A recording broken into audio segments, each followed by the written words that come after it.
So, dear friends, just I was discussing about this argument against for democracy. Argument against for democracy. Yani you don't like it. You don't like it. Okay. So, why? Why this is? This leaders are changing.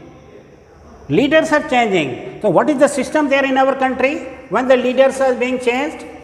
This is being changed after each and every after 5 years. Each and every after 5 years. You are aware about that.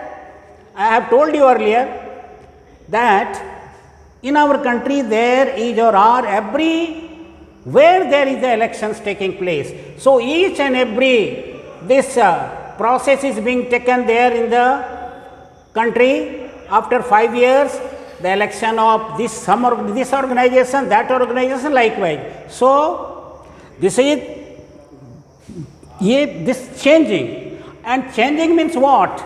It takes time. Suppose just you are being elected for 5 years, you could not, what you thought, you could not take the decision, that much decision what you thought, you have to leave this one in between. Then what will happen?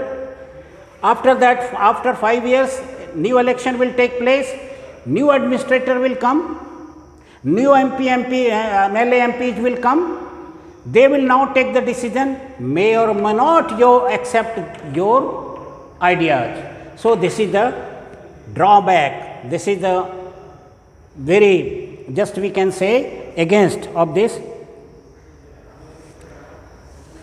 No moral value. Morality is not there in democracy. We are just don't think about that. We are the representative of the people of the country. So, we should have some importance. People have just sent you there to the house because you were important of your area. But what happens? There are many more, 43 MPs may not all agree with you, and it will take time. So, this is also,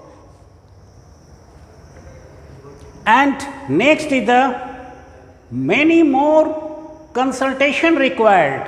You are supposed to discuss many more, so it will take time. So, this is also the drawback. Leads to corruption. When just we are talking the argument against, it leads the corruption. Corruption, you know, which is very much there everywhere, so it should be avoided. So, this is this argument against this democracy. Okay, further just I will discuss or anything more in next. Thanks.